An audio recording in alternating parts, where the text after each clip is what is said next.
Thank Hashem that we're able to learn every day. This chus of our learning, we should have the Beis Hamikdash immediately. Therefore, Shleima, Yechiel ben Sarah, Aaron David, Halevi ben Menucha, Lester, and Avram Rafal, right, Jimmy? Avram Rafal ben Sarah. Yes, thank you. Okay. Today we're going to start Gimel Amud Aleph, a little bit behind. We're holding, if you have a traditional Gemara, it's the very wide lines, and it's 4 lines down. It's towards the bottom. It says V'hashta da Amrit, Medina, Medina. There's 2 dots there in my Gemara. V'hashta da Amrit, Medina, Medina, Ve'ir, Ve'ir, L'drasha, Mishpacha, Mishpacha, L'mayasa. It says like this. What we learned yesterday was in the Megillah. It says that Medina Medina was coming to teach me, when it writes in the Megillah that this holiday should be celebrated in every province. So that it says Medina Medina.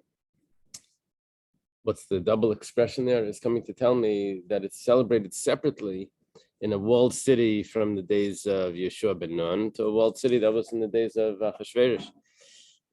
Because a walled city in the days of Yeshua ben Nun was the real walled city. And Ve'ir was coming to tell me, according to that opinion, there were 2 opinions here, but according to that opinion, was coming to tell me that Shushan had its own rule, even though it wasn't walled from the days of Yeshua ben Nun, but because that was where the miracle took place, so that's Ve'ir. Then there was another pshat, who was it? I don't remember, Rabbi Yeshua ben Levi or Yeshua ben Karcha, that said that no, Shushan and all the walled cities, it's only from the days of Achashverosh. So what does Ve'ir? Ve'ir teach me that the surrounding area is considered part of that city. Okay. The problem is when you read further in the pasuk, it goes on Medina, Medina, Ve'ir, Ve'ir, Mishpacha, Mishpacha. So what's that coming to teach me? So that's our Gemara here. Mishpacha, Mishpacha, L'mayasa. So what does it say? Every family. It has the double expression for each family. Amar Rabbi Yosi Bar Chanina. Yosi Bar Chanina is the early Amira in Eretz Yisrael, and he says Lahavi Mishpachis Kahuna Ulavia Shemabatla Mavidasam. Morning. It's coming to tell me that the families of Kayanim and Levium, they stop their work, and the Ban L'Shmayim Mikra Megillah, and they come to read the Megillah. Yeah. In the Beis Hamikdash. Yeah, means they don't do the carbon. Taisvus asks on the top. Taisvus, what do you mean mevatlet? After they read the Megillah, they should go do their work. What's it mean? Mevatl means that they're not going to do it at all, right? That's the understanding. So Taisha says no, it's not what it means. Mevatlin is just the fact that you postpone it from being the first thing. That's already called mevatlin. Yeah. Then he says, why can't they do the Avodah first? The Avodah first and do the Mikra Megillah later. You go to the later minyan. It says no. There's it's good to read it with the community, which is reading it right away in the morning. There's more Pirsumi Nisa to go to the big shul. Before Ashrei, Well, they're talking about which minyan they're going to go to hear the Megillah. So we say they're going to go to that first one. Yeah. That's why this would be a reason to go to the big shul to hear the Megillah. Everyone likes, I can't hear it. There's too many kids, and they bang too much by Haman, and all that firecrackers stuff that they do. I'm gonna make my own minyan, but no, you're supposed to go to the big minyan. Yeah, that's the night's minyan. Yeah, the night's minyan. That was the big minyan though. You're headed there now, right? Okay. I am. Be there in a minute. So, okay, that's Rabbi Yosi Bar Chanina. That was an Amira that said that. Tanya Namihachi, we have a brisa that says the same thing. Again, we're learning the word mishpacha here, telling me the families are going to interrupt what they're supposed to be doing in order to hear the Megillah. Tanya Namihachi, we have a brisa that says the same thing. The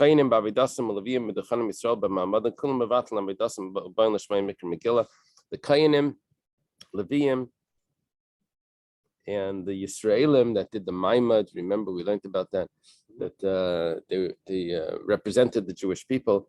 They stopped what they do in order to hear the Megillah. Mikan Samchu, and this they relied, Shal Beis Rebbe, the students in the yeshiva of Rebbe, Shemevatim Talmud Torah B'Oil Shmei Mikra Megillah, that they mevatel, they like neglect, not they cancel. They canceled the Torah study to hear the Megillah. I'm not sure. I think so. Yeah. Yeah. And Kal v'chaymer me'avayda, they learn it from the Avayda. Avayda is the service in the temple. If you cancel the service in the temple, so then for sure you're going to cancel the classroom, the yeshiva. Ma Avayda shiv chamurim batlina, and just as the Avayda, or whereas for the Avayda, the service in the temple, which is very strict, but nevertheless we cancel it. So Talmud Torah, like Kolshkin, the study of Torah for sure should be canceled. Gemara says, "V'Avayda chamurim Talmud Torah." The work in the temple is more strict than Torah study. It's more important than the yeshiva. V'Aksiv, we have a pasuk. V'Yibiyes Yeshua b'Yerichai. Yeshua was in Jericho. V'Yiseinav, he lifts up his eyes. V'Yarvin Yeshem in Lenegda, and there's a man that's standing opposite him. V'Goymer, V'Yishtachel Apav, he bows down. Remember, he tells him, "Are you a friend or foe? Right? Are you on our side?" And the person says, "I'm a man, an angel." Right? And he says, "Why did you come?" He says, "Because you neglected to bring the sacrifice yesterday, and because you neglected also the Torah study." They were in a siege. They were laying siege they were making the siege on Yerichai. So they didn't have to be so involved in the siege. They could have, in the evenings, they could have studied Torah and also brought the sacrifice. Where it says, "V'hechi avatachi." How did Yeshua greet? He bowed down. How did he greet a person? V'amar Rab Yeshua ben Levi, you're not allowed to say, you're not allowed to greet a person by night. Maybe he's a demon. How did he bow down to him? He had a sword. Greeting is what, like saying Shalom. Right? Yeah, I guess so. Here he bowed down. So it says, Shani Hasam Damalei Kiani Sartz Hashem. He said, well, he said he wasn't a demon. He said, I'm an angel of Hashem. So the Gemara says, Vidum Meshakri, maybe he's a liar. Yeah. What do they say? The only way to know if a man is honest is to ask him. If he says yes, he's a liar. So how do you know? Who he is? So Gemiri no, because he used Hashem's name. He never would have used Hashem's name if it wasn't correct. That he wouldn't have done. That respect they have. So he says, Sartzva Hashem, that means that, okay, so he was allowed to greet him, but that wasn't our discussion. Our discussion over here was what's greater, Avodah or Talmud Torah. Amar Lai, he says to him, Emesh betaltem tamid shel bein arbayim. Look at what you're doing. Yesterday you canceled the afternoon sacrifice, v'achshav betaltem Talmud Torah, and now you canceled the Torah study. Amar Lai aleizim embasa. So which one is the big deal? This is Yeshua talking to the angel. Amar Lai at the basi. The big deal is that right now they're not studying Torah. That's the big deal. So miyad vayolen Yeshua b'laylo b'toich ha'emek. Immediately, Yeshua vayolen means they went to sleep. They rested that night in the emek, in the valley. Amar Rabbi Yochanan says malamin shalon ba'amka shel halacha, that they rested in the depth of halacha. That means that they study Torah. we're not done with the question. V'amar Reb Shmuel Bar Unya Gadol Talmud Torah Yosem Yakravis Tamidim. Reb Shmuel Bar Unya says that Torah study is greater than bringing the karbanos. Shneimar Atabasi. I came for the neglect of Talmud Torah. Just realized maybe that's the pshat. Why in some yeshivas they don't say karbanos. Maybe it's based on this Gemara that their learning is more important than the karbanos. Oh. Maybe. No, we don't do. We say the whole davening. Yeah, They never told me that when I asked them, so Oh. I don't. Well, you see, the maskana of the Gemara is going to be a little different. I hear. Yeah. So it's not going to work perfectly, but okay. What was our question? Question was that Samchu, the base Rebbe relied on the fact, on the Kal V'chomer, that if Mikra Megillah pushes off Avodah, it's so important that you don't do the sacrifice until later, right? So the same should apply, if Kal V'chomer, it should apply for Talmud Torah. So we said that's not a Kal V'chomer. Avodah is not as important as Talmud Torah. Talmud Torah is more important. You see, Yeshua had two sins. One of them was they didn't bring the sacrifice. The other one was they canceled the Torah study, the evening lecture. So, and they said the bigger one was the Torah study. So how do you know that Mikra Megillah pushes off the Torah study? We know it pushes off the Avodah. Yeah, where was that question? I think the quote from the Rashash, the Rebbe quotes from the Rashash, that Mikra Megillah is also Talmud Torah. You're reading the text of the Tanakh. I think I read somewhere that if you're studying Torah and there's an opportunity to stop and do a mitzvah, you should have someone else do the mitzvah for you. Yeah, there is a Unless someone concept else like do that. it. Yeah, there's a concept like that.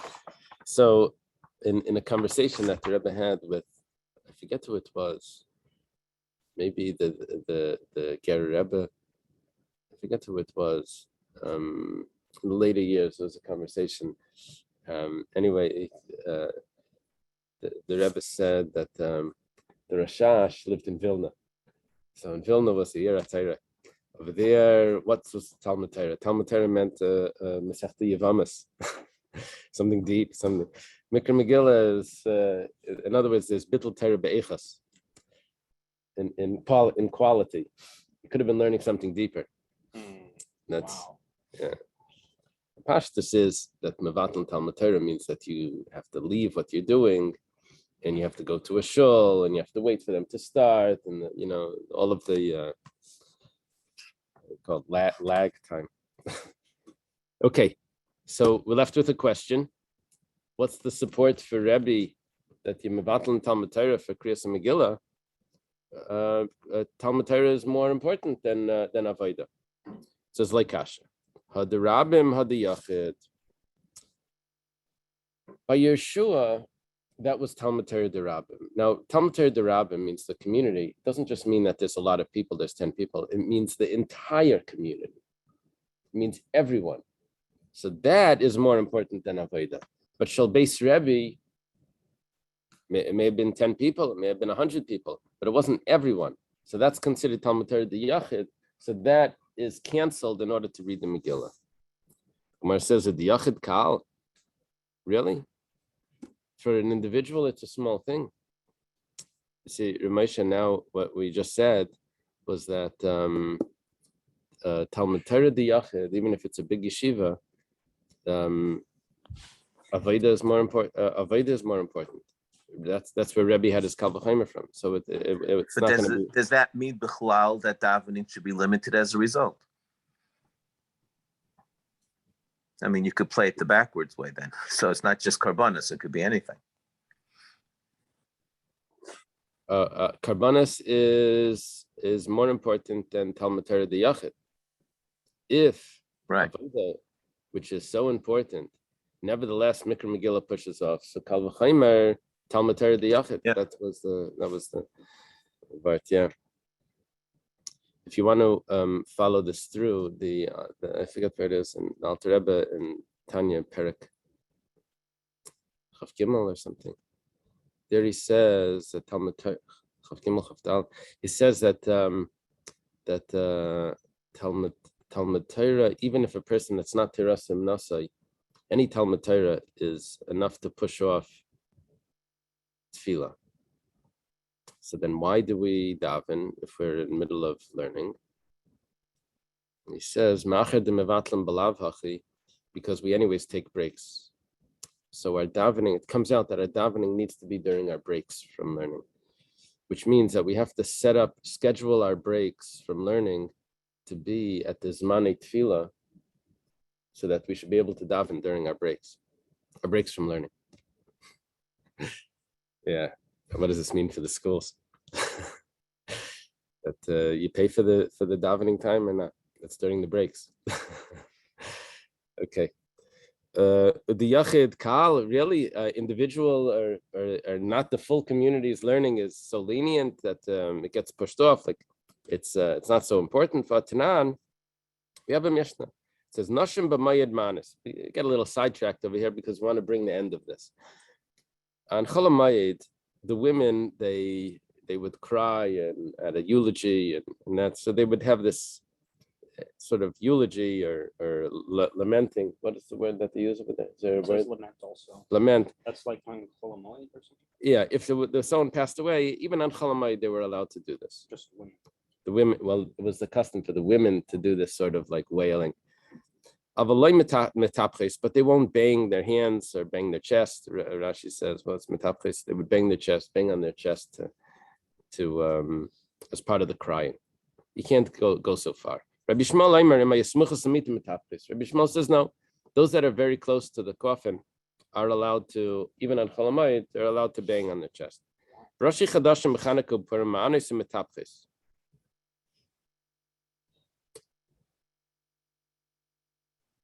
I'm not sure. If that's the Bach. According to the Bach, it sort of stops over here. On Rosh Chodesh, Chanukah, and Purim, they're allowed to do both. They're allowed to lament, and they're allowed to bang on their chest in this wailing. But they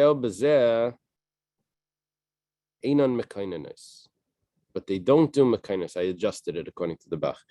Einon mekainos.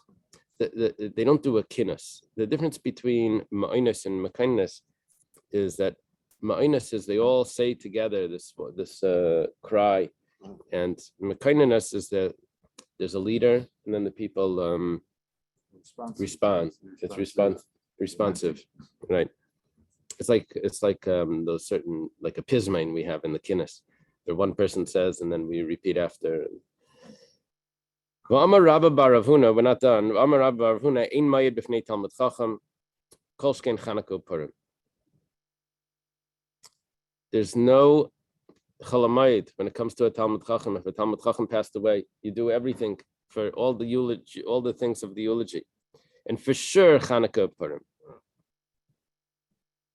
Tosfos over here mentions, and I think this is the pshat, that for sure Chanukah Purim, that even though you're gonna cancel the Mikra Megillah in order to do the this hesped, this wailing, which means that for one person, a Talmud Chacham, we're going to cancel Mikra Megillah. That goes against what we learned from Rabbi. Rabbi said that you cancel Talmud Torah v'yachid in order to do Mikra Megillah. Now we're saying that we're canceling Mikra Megillah to lament for the Talmud Chacham. The Gemara answers, Kavod Torah Kamrit. The Talmud Chacham wasn't learning. It's only to honor him. Kavod Torah the Yachid is Chamer. Kavod Torah, the respect for the Torah, this is more strict. But Talmud Torah the Yachid is Kal. Very interesting. The respect for the Talmud Chacham is more important than the Talmud Chacham's learning, or any individual's learning. Yeah, that's very interesting. Puts it up there, which comes out that respect for the time. Okay, avoda, work in the temple would be like the middle point, and that gets pushed off because of Mikra Megillah. So Mikra Megillah is more important than avoda. Okay, then we have Talmud Torah Derabim would be more important than then avoida as well. So we would have no proof what Talmud Torah Rabbim if it pushes off Mikra Megillah. There's no kal v'chomer there, but we do have a proof that kavod does push off Mikra Megillah. Oh, wow. Kavod of a Talmud Chacham does push off. And to show kavod to a Talmud Chacham, you would do this sort of And delay the Mikra Megillah. Delay the reading. The Sfas Emet says that the honor due to Torah scholar is for all the Torah that he has learned throughout his life, whereas the active Torah study is limited to what is currently being studied only. So it takes a much, much broader view from the Sfas Emes. Very nice. Very nice. That's a good shot. Very nice. Yeah. It would be like the covered Talmud Chacham is making it into like the Talmud Torah Rabbim. That's what it's doing. It's because it's respect for everyone's Torah. Probably that's the concept. kavod is that when he passes away.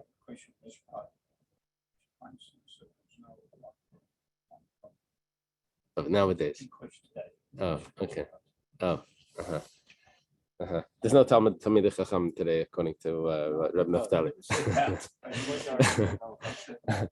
in one respect, in Chesed Mishpat. Yeah, I'm sorry. Oh, is this something that's done after? Like, is this a eulogizing? Yeah, eulogizing. Yeah. I missed some places from before. It just seems weird. There was a thesis before regarding Yeshua. Why did they neglect the carbon tamid? It says because the Aron wasn't there.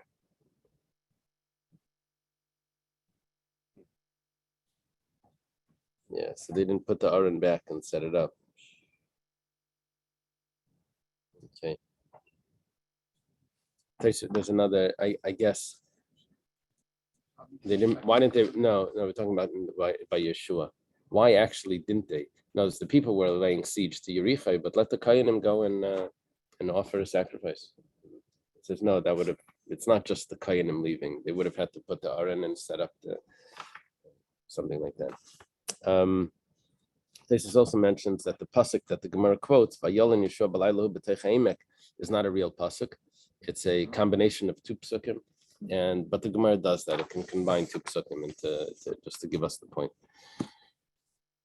Yeah. There is another Gemara Taisus mentions over here that says that one of that Yeshua was getting punished was because he had it that the people couldn't live with their wives for one night. Remember a Gemara like that? We had a native. Yeshua didn't have a male offspring. Mida connected Mida. Yeah. Okay. Now we have some interesting points from Rava, and he's gonna be an introduction, and then he's gonna ask a question. So he starts off, Amar Rava Pshitali. Rava this is the way questions start off. They start off with first something obvious, and then what I want to know is the following. So Amar Rava Pshitali Avoida Mikra Megillah. When it comes to Karbanas and Mikra Megillah takes precedence. Reading the Megillah takes precedence. Like Rabbi Yossi Bar Chanina taught us, and the Brisa taught us that Mishpacha taught us that Mikra Megillah comes first in every family. Talmud Torah, Mikra Megillah. What about learning Torah and reading the Megillah? So over there, Mikra Megillah. Reading the Megillah comes first. Mida Samcha Shel Beis Rebbe, because that was the support for the house of Rebbe that they canceled the yeshiva. Talmud Torah Meis Mitzvah. What about Talmud Torah and burying a corpse that you find on the road? It needs to be buried. It says Meis Mitzvah. That we know that burying the corpse comes first. Midatanya, we have a brisa. Mevatlan Talmud Torah leitzas emeisel achnasas kala. Mevatl Talmud Torah to take out the dead and to bring in the bride for a wedding. Mevatl Talmud Torah. Yeah, I remember I was at a Sheva Brachas. I was in the yeshiva, And the Rosh Hashiva says, how are we allowed to stop learning? And then the answer is, it's a Mishnah. It's the Vatim Talmud Torah for Achnasas Kala. It's clear.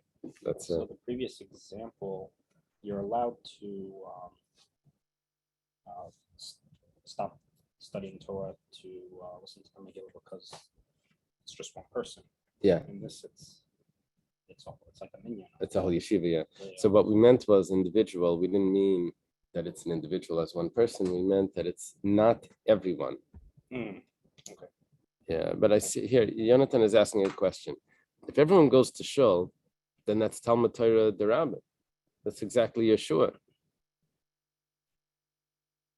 That's exactly Yeshua. That's an interesting point. What's the Gemara suggesting? The Gemara is suggesting that there's Talmud Torah the Yachid, which gets pushed off by Mikra Megillah. So that even each minion can do that. But yeah, that's a good question. Where's the trophies? Avoida, yeah, I don't have an answer. I have to look into it. Avoida meis mitzvah adif. What about yeah, there's a trophy. It's a trophy on the computer. Yeah. Yes. Okay, so avoida, the service and the meis mitzvah, and burying someone that needs to be buried. So meis mitzvah adif, you do the burial. Where do you know that from? The Gemara brings Malachai, so we learn it from Achais. It says that a nazir is not allowed to become tamei. Nazir is someone that takes a vow. He's not going to have wine. He's also not allowed to become tamei. And the pasuk says that he's not even allowed to become tamei to his father, to his mother, to his brother, to his sister. Yeah. Yeah. Thank you. Jimmy is giving me a trick.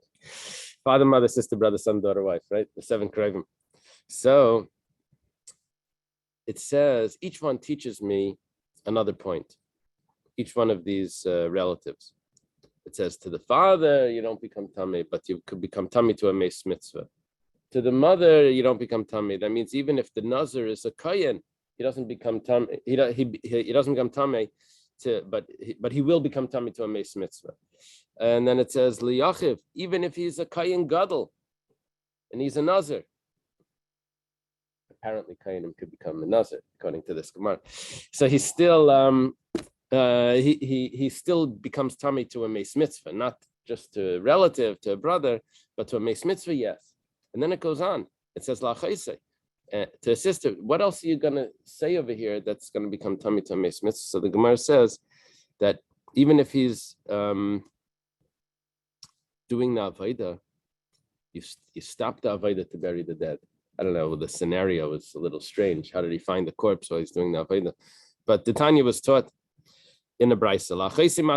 Why does it have to say in the pasuk that a nazir doesn't become tamei to a sister? It says he shouldn't become tamei. It's coming to teach me. The following.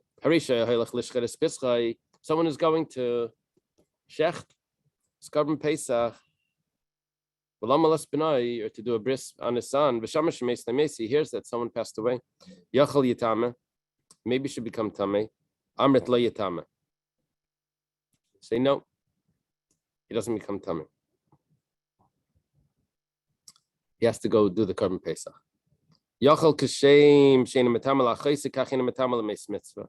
Maybe just like he doesn't become tamei to his sister, he also shouldn't become tamei to bury a corpse that there's no one there. Says to the sister, the sister you don't become tamei because there would be other people there. But to a meis mitzvah he does. Okay, so what do we see over here? That Talmud Torah and meis mitzvah. Avodah and meis mitzvah comes first. Oh, I should write a chart like precedence. Yeah, you have to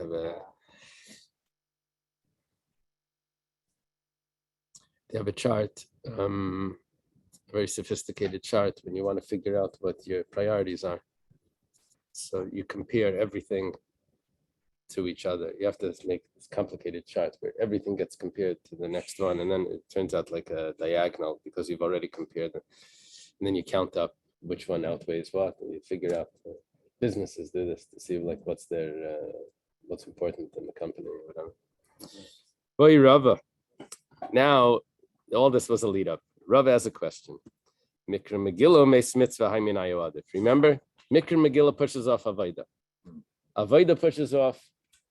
No, I'm sorry. Meis mitzvah pushes off Avaida, and Mikra Megillah pushes off Avaida. But now, when you have Mikra Megillah versus Avaida, which one do you do? Mikra Megillah versus Meis mitzvah. Which one do you do? Yeah. Do you bury the dead or do you read the Megillah? Probably bury the dead because there's a certain. Well, Mikra Megillah adaf mishum persiminisa. Maybe you read the Megillah because that's spreading the miracle. Aydilma meis mitzvah adaf mishum kavod abrius. But what about respect for humanity? right. You have to bury the dead. Yeah. The Gemara answers, Rava answers, Basa Dabai had the pashte. After he asked the question, he answered it himself. Meis mitzvah adaf. Burying the dead is more important. Amar mar gadol kavod abrius shadeichas leisisha b'Torah. Respect for humanity is more important because that pushes off even a negative command. Now, which negative command does it push off? If there's a person that finds a lost object, he has a command that he's not to return it, and he has a negative command that he's not allowed to pass over it. Do not pass by. Don't make yourself, don't ignore it. You have to pick it up. However, if it's a respectable person and it's not honorable for him to carry home, a mattress or something on the street or something. So zakin veino lefi kvaydai. It's not respectable for him to do that. So he's allowed to pass by it because of kavod abrius, respect for humanity. So therefore, we see that respect for humanity pushes off a laser say. So also burying the dead should push off Mikra Megillah. Yeah. Yeah, but Mikra Megillah is more important than Talmud Torah. Because we had from Beis Rebbe. So that's the big chiddush. How is Mikra Megillah pushing off Talmud Torah, which is a daraisa? So what's his answer? Oh, well, we know Beis Mitzvah is important because it pushes off the light sense. It pushes off Talmud Torah. Yeah, but if Mikra Megillah pushes off Talmud Torah, so it's already Meis Mitzvah is already more stronger. Why is pushing off a light sense stronger than pushing off an Yeah, apparently. Yeah. What's the low tasa? Like what? But you can't pass over a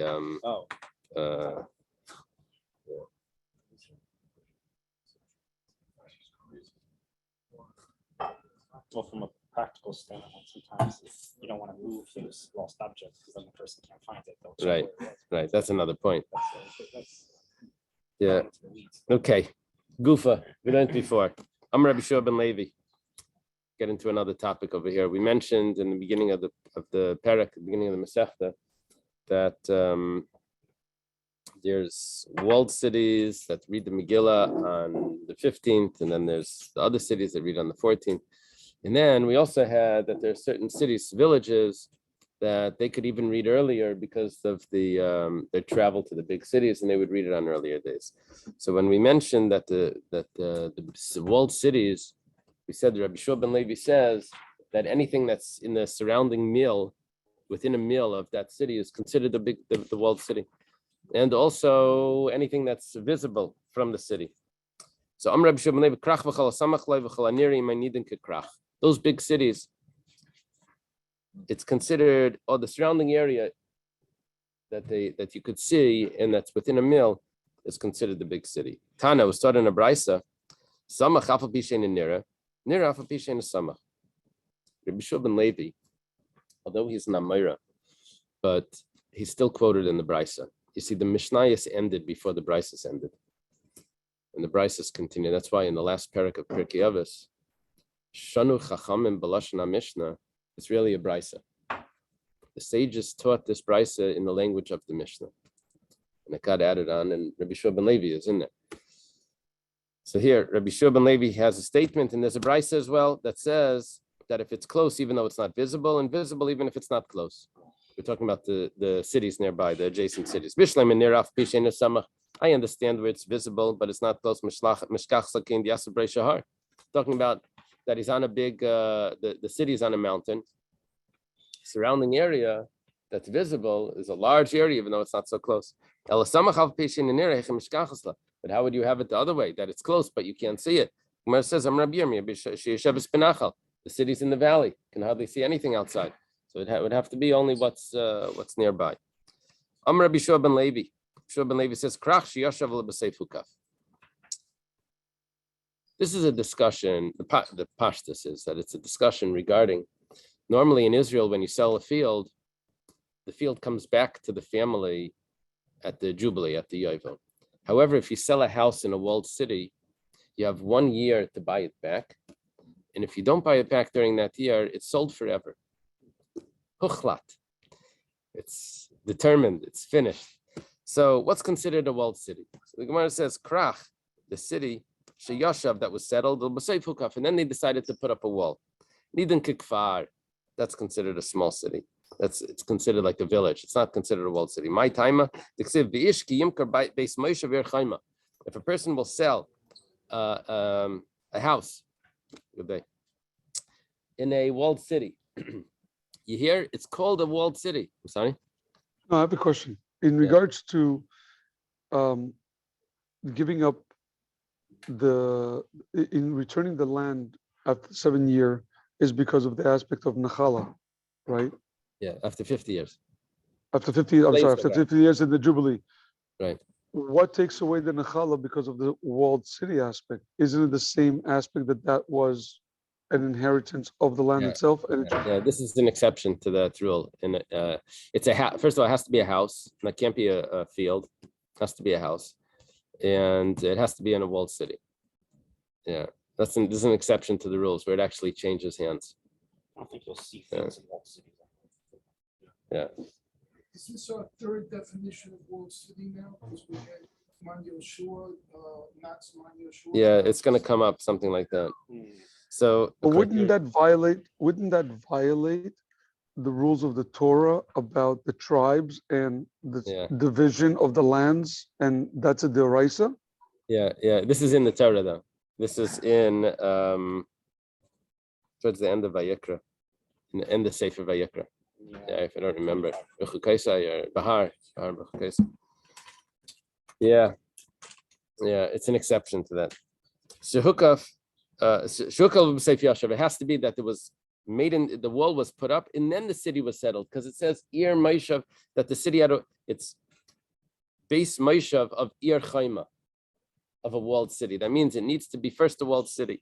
Not that it was settled and then they put up the wall. Rabbi Shua ben Levi also says, remember we mentioned that there's the small villages, that they go to the big cities and they get to read earlier. So a small village is a village, even a big city, but if it doesn't have 10 people that are 10 koil guys, doesn't have 10 people, batlanim, that sit and learn, that they're always available for a minyan, so it's considered a village. So my kamashman, what are you telling me? Rabbi Shua ben Levi, what are you telling me? Tanina, I know that's from a Mishnah. I have a Mishnah that discusses that if it's 10 people, asar batlanim, 10 people that aren't working, they're available. So that's considered a big city. Otherwise, it's considered a village. It says, no, krachet strichale afagav de miklale me'alma. This is not an ir gedayla. This is a krach. A krach is a city that's like a market, like where they have the World Fair. Everyone comes over there. So over there you have Asara Batlanim also, but they're people that are coming from other places. They're not residents. So that's why it's not considered a big city, because they don't have it. I could have thought that it's considered a big city because you have Asara Batlanim that are visitors. Kamash Malan, that no, it's not considered a big city because you don't have Asara Batlanim residents. Yes, it's a negative term. Yeah. The 10 always can be in the shul. Yeah. Have to work.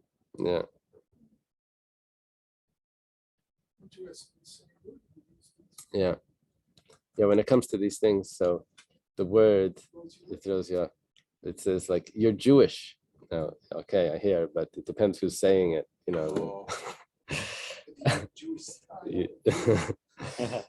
So you have a walled, so it sounds like a convention hall. that you're describing, or a convention city. Uh-huh. People come only Right, a there for convention. certain events, right? But even if it has a wall, it doesn't make It doesn't matter. Well, actually, we jumped from the wall part. You're right. There is a wall concept here as well. But the main point here was if it's a village or a big city, regarding if you can go back and read the Megillah on the 11th, 12th, and 13th.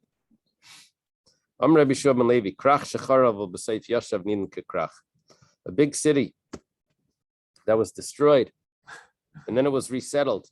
It's considered a big city. Okay? My charav, what do you mean it was destroyed? We're talking about the wall.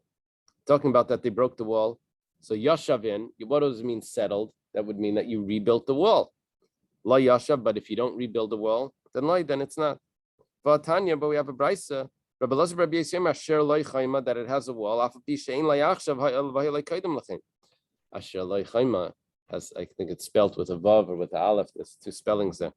There's the way it's pronounced or the way it's spelled. It turns out that even if it doesn't have a wall today, it doesn't need the wall today. It needed the wall back then. So why are you telling me only if you rebuild the wall is it considered the big city? So it means, what does it mean it's destroyed? It means that you lost the kailal. Oh. Yeah.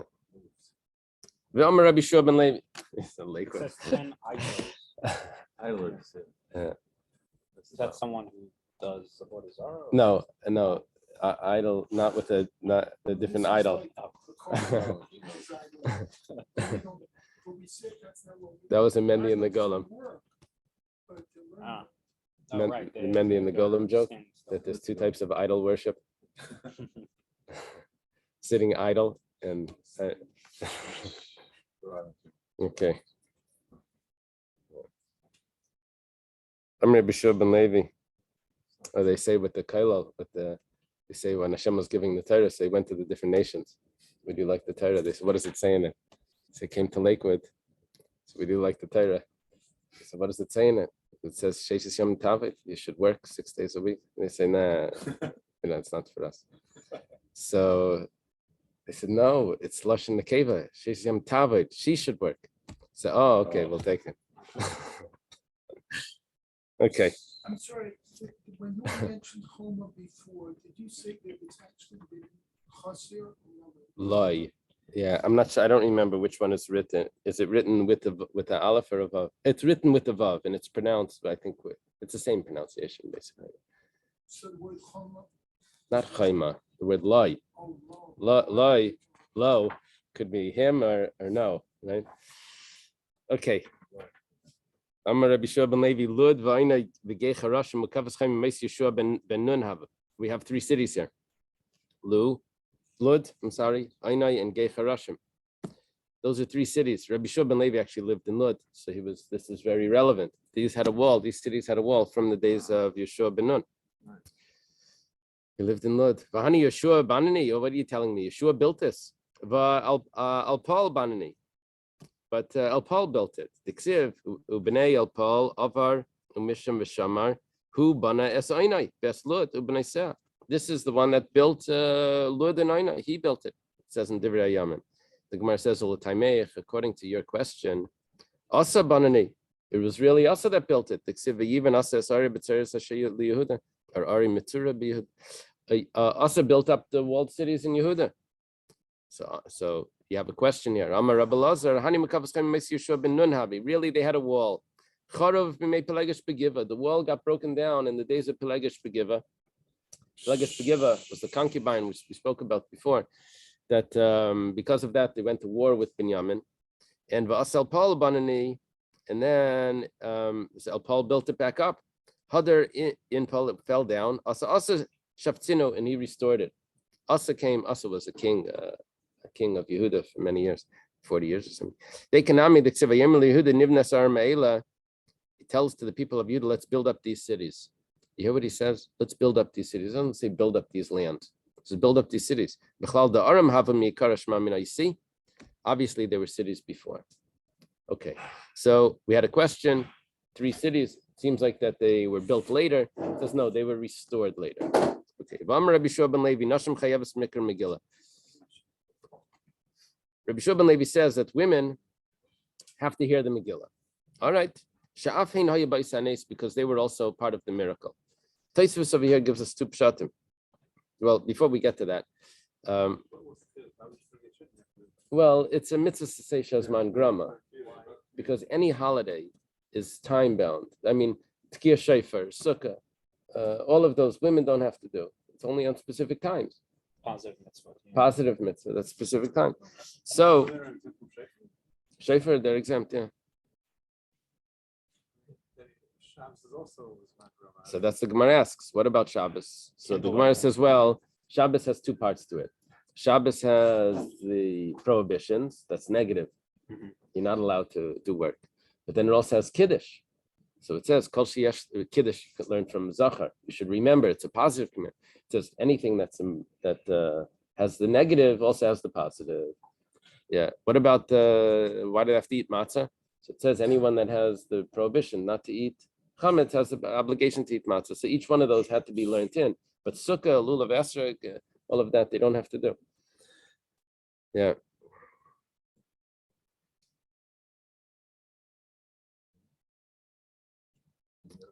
So Rabbi Shua ben Levi, Nashim Chayvus, Mikra Megillah, Shafin Hoya Baisanes. We started to say Tosfos. First of all, Tosfos says, oh, it sounds like women can read the Megillah for men, and they can have the men fulfill the obligation. That's what it sounds like from this. Tosfos says, no, it's not. It means that they can read for each other. Okay. That's where this comes from. They have these women's groups. They read Megillah for each other and whatever. Okay. What's the pshat Afin Hoya Baisanes? Tosfos says two interpretations here. One pshat is, not just they were involved in the miracle, they're the main salvation. Esther was the main one.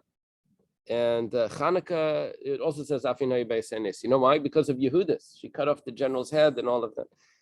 And what about Pesach? It says also about Pesach, that's because it was because of the merit of the righteous women. It says, they were also, does not sound like they're the main ones. They were also. Sounds like they're included.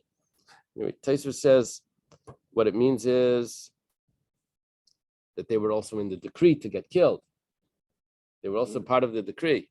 In Hanukkah, they had the same decrees. Pesach, the same decrees. Okay. Purim is on Shabbos. The drasha is allowed to be about Purim. You don't read the Megillah, but you're allowed to say the drasha, the Purim halachas. My area Purim afila yamtiv nami. Any yamtiv you're allowed to. The Tanya, and not just you're allowed to, you're supposed to. We have a brayso. Moshe tiken lem liyisol sheyusholim v'darshan b'nyan shel yaim. Hilchos Pesach Pesach. Hilchos Tzatzeres Batzeres. Hilchos Chag B'Chag. On the yamtiv itself, you're supposed to have the drasha on those topics. Yeah, there's a whole discussion in the Rishonim. It says 30 days before Pesach, you're supposed to start. Now you're saying on Pesach, which one is it? 30 days before or on? Anyway, there's a discussion over there. It's certain types of learning, and this is a different type of learning. Whatever the case is, why are you telling me Purim, the drasha is about Purim? It's always like that.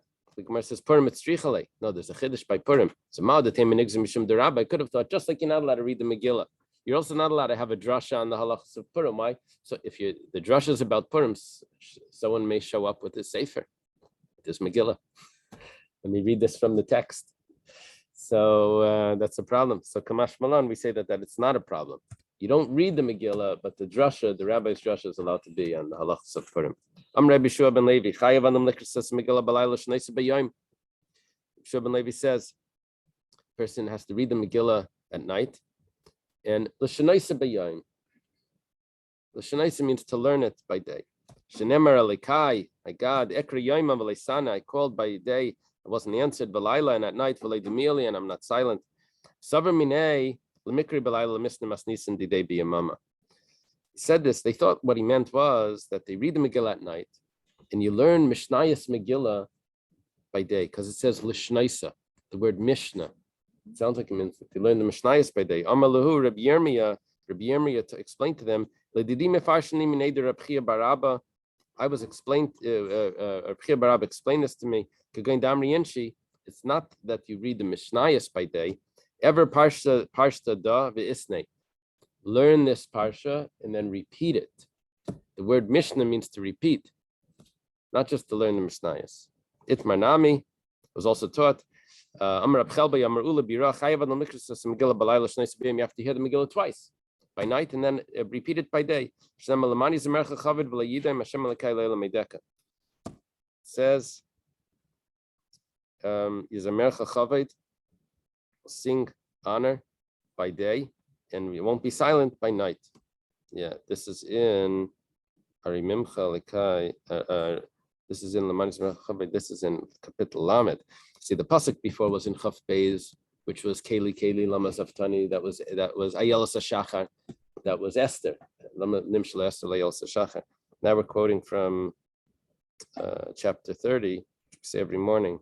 Apparently, that's also associated with Esther. Okay, let's leave it over here. Jeff, page. Yeah.